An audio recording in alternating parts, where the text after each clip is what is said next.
So let's talk about Easter. What is it really all about? It's an incredible story, a story about hope and about a love so big it changed everything. And that's exactly what we're going to explore today. Okay, so our story starts with someone very, very special. A man named Jesus. Now, Jesus was the Son of God, and his whole reason for being here on earth was to show every single one of us what God's love really looks like. All right, let's set the scene. I want you to picture this huge, bustling city called Jerusalem. It's just packed with people. Everyone's there for a big celebration. And right in the middle of all this, Jesus and his best friends, we call them the disciples, are making their way into town. But here's the thing, this wasn't just some random arrival. See, a long, long time ago, it was written that a true king would come to the city, not on a big war horse, but on a humble little donkey. And that is exactly what Jesus did. He was making an old, important promise come true. And the city just went wild.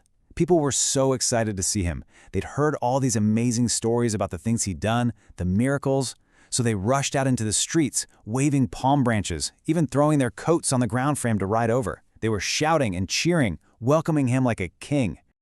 So later that week, Jesus gathered his disciples for a really special meal. It was for Passover, which is this big, important celebration that remembers how God saved his people a long time ago. But, this meal was going to be different. Something big was about to happen. And right in the middle of their dinner, Jesus does something that just blows everyone away. He gets up, takes off his outer robe, and starts washing his friends' feet. I mean, he was their teacher, their leader, but he was showing them something so important, that being truly great isn't about being in charge. It's about serving other people with love. Then he picks up a loaf of bread. He blesses it, breaks it, and gives it to them, saying, "Take it, for this is my body." He was asking them to always remember him, to remember this huge sacrifice he was about to make for them, whenever they ate bread like this. And then he did the same thing with a cup. He told them, "This is my blood, poured out to forgive the sins of many." It was his way of explaining this brand new promise that was coming from God. He was preparing them for this great sacrifice, all because of his incredible love for all of us. But then, everything in the room just went still. Jesus looked right at his friends and said something absolutely heartbreaking. He told them that one of them, right there at the table, was going to betray him. He knew that his friend, Judas, was about to turn against him. Okay, so this next part of the story, it's really hard. It's very, very sad. But it's so important, because without it, we can't understand why Easter is such a joyful day. So, after that meal, Jesus went to a garden to pray. And that's where the soldiers found him and arrested him. He was put on trial, but it wasn't fair at all. They accused him of things he never did. And even though he was completely innocent, the crowds shouted for him to be punished. And so, he was crucified, nailed to a cross. The sky itself went dark. It was just the darkest day. And in that moment, as Jesus died, even one of the Roman soldiers who was there watching everything, he saw what happened and he just knew. He said, "This man truly was the Son of God." Even a stranger could see who Jesus really was. His friends were just shattered, completely heartbroken. They gently took his body down from the cross and laid it in a tomb, kind of like a small cave. Then they rolled a huge, heavy stone in front of the entrance. At that moment, it must have felt like all the hope in the entire world was gone. And for the next few days, that's how it was. Just sadness. But here's the most important part of the whole story. It doesn't end there. Because what happened on the morning of the third day was the biggest, most wonderful surprise you can possibly imagine. So, it's Sunday morning. It's early, the sun is just coming up. A few of the women who were very close to Jesus, who had cared for him, made their way to the tomb.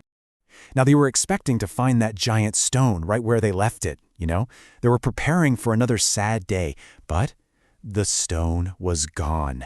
It had been rolled away, and when they peeked inside, the tomb was empty. He wasn't there.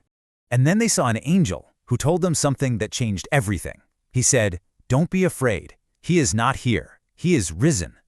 Jesus was alive again, exactly like he said he would be.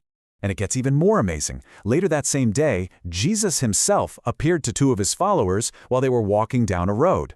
The crazy thing is, they didn't even recognize him at first.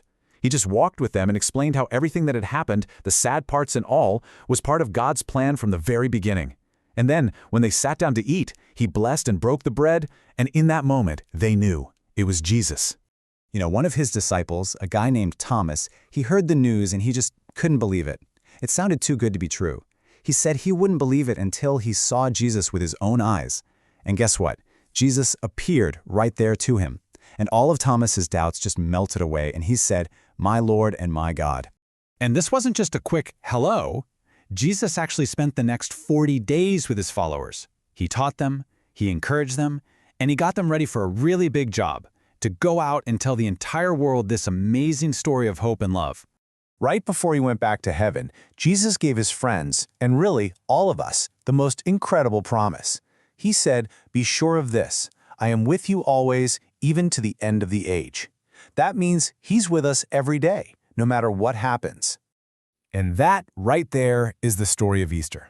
It's this powerful reminder that even when things seem their absolute darkest, hope is never, ever lost. It's a story that proves that God's love is more powerful than anything, more powerful than sadness, more powerful than death. It shows us that light and life will always, always win in the end.